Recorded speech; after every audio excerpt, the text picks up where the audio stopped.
Shalom, sahabat renungan. Apakah kita dalam keadaan sehat-sehat semua? Kembali kita jumpa pada renungan harian hari Minggu tanggal 22 Oktober 2023. Kita akan mendengarkan firman Tuhan. Mari kita satu dalam doa. Mari berdoa. Bapa yang baik, kami datang kepadamu di mana kasih-Mu telah nyata dalam kehidupan kami. Bapa, kami akan mendengarkan dan merenungkan firman-Mu. Tuhan, kuasai kami dengan kuasa Roh Kudus-Mu, sehingga kami boleh mampu memahami firman-Mu. Di dalam nama Tuhan Yesus, kami siap mendengarkan firman-Mu. Amin. Pembacaan kita pada hari ini terambil dalam kitab Titus pasal 1 ayat 5-16. Kitab Titus pasal 1 ayat 5-16.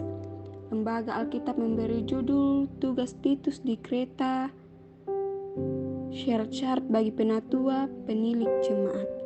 Firman Tuhan, aku telah meninggalkan engkau di Kreta dengan maksud ini, supaya engkau mengatur apa yang masih perlu diatur, dan supaya engkau menetapkan penatua-penatua di setiap kota, seperti yang telah kupesankan kepadamu, yakni orang-orang yang tak bercacat, yang mempunyai hanya satu istri, yang anak-anaknya hidup beriman dan tidak dapat dituduh karena hidup tidak senonoh atau hidup tidak tertib. Sebab sebagai pengatur rumah Allah, seorang penilik jemaat harus tidak bercacat, tidak angkuh, bukan pemerang, bukan peminum, bukan pemarah, tidak serakah, melainkan suka memberi tumpangan, suka akan yang baik, bijaksana, adil, saleh, dapat menguasai diri dan berpegang kepada perkataan yang benar, yang sesuai dengan ajaran yang sehat, supaya ia sanggup menasihati orang berdasarkan ajaran itu dan sanggup meyakinkan penentang-penentangnya. Karena sudah banyak orang hidup tidak tertib, terutama di antara mereka yang berpegang pada hukum sunat. Dengan omongan yang sia-sia mereka menyesatkan pikiran. Orang-orang semacam itu harus ditutup mulutnya, karena mereka mengacau banyak keluarga dengan mengajarkan yang tidak-tidak untuk mendapatkan untung yang memalukan. Seorang dari kalangan mereka, nabi mereka sendiri, pernah berkata, "Dasar orang Kreta pembohong, binatang buas, pelahap yang malas." Kesaksian itu benar. Karena itu tegurlah mereka dengan tegas supaya mereka menjadi sehat dalam iman dan tidak lagi mengindahkan dongeng-dongeng Yahudi dan hukum-hukum manusia yang berpaling dari kebenaran.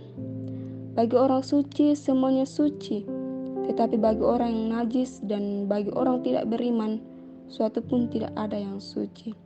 Karena baik akal maupun suara hati mereka najis.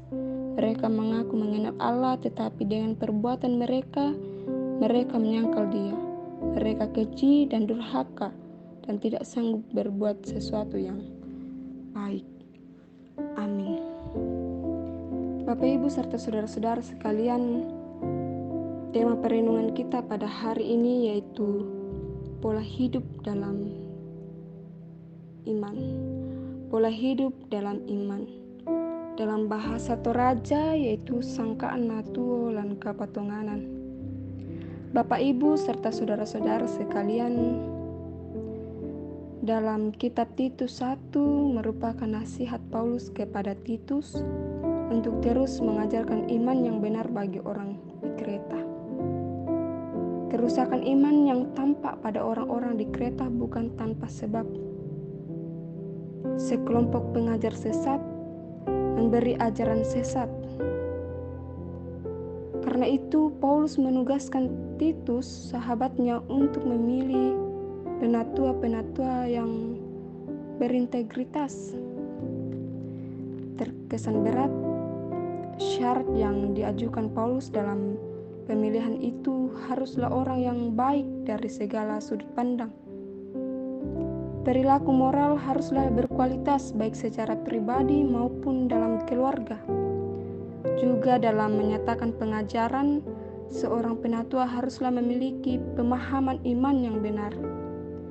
Tujuannya agar orang-orang di Kreta menerima pengajaran yang benar dalam kehidupan mereka. Dengan itu, mereka mampu menunjukkan sikap hidup yang taat kepada Allah. Dengan mudahnya mengakses aneka pengajaran, banyak orang percaya yang merasa tidak memerlukan keteladanan. Banyak orang percaya tidak memerlukan keteladanan. Dampaknya, seperti yang terjadi di Kreta, orang-orang percaya sulit menyelenggarakan pola hidup yang benar. Ada yang mengklaim diri sebagai orang percaya, tetapi tidak mengindahkan keteladanan hidup. Tidak sedikit dari mereka yang terpapar kebobrokan iman, bahkan tidak sedikit yang akhirnya murtad dan berpaling dari pengajaran Kristus. Bapak, Ibu, serta saudara-saudara sekalian, dari keseluruhan perikop ini kita menemukan bahwa ketaatan kepada Allah menjadi gambaran pola hidup orang beriman. Ketaatan kepada Allah menjadi gambaran pola hidup kita yang beriman. Seluruh pengajaran ini berpusat pada Allah. Hidup seorang Kristen tidak cukup dengan bermoral baik. Ia harus mampu mempertahankan kesetiaan dan keutuhan keluarga, kelemah lembutan, kekudusan diri, dan keteladanan karakter. Karena itu, Bapak, Ibu, saudara-saudara sekalian, jadikanlah firman Tuhan Allah sebagai satu-satunya pedoman untuk hidup dalam beriman. Jadikanlah firman Tuhan Allah sebagai satu-satunya pedoman untuk hidup dalam kebenaran. Amin. Mari berdoa. Ya Bapa yang ada dalam kerajaan surga, terima kasih firman-Mu telah kami dengar. Kiranya kami boleh hidup dalam pola hidup yang benar.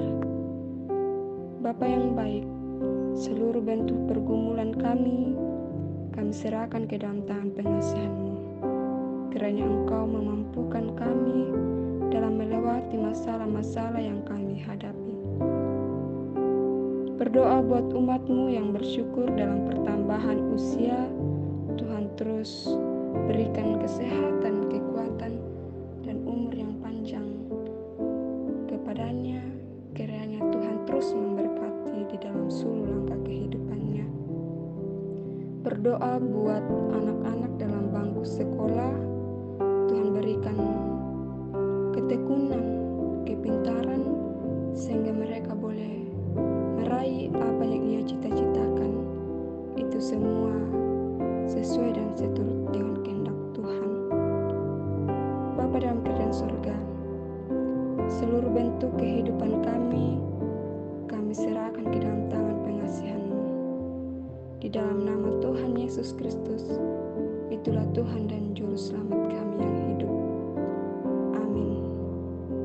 Demikianlah renungan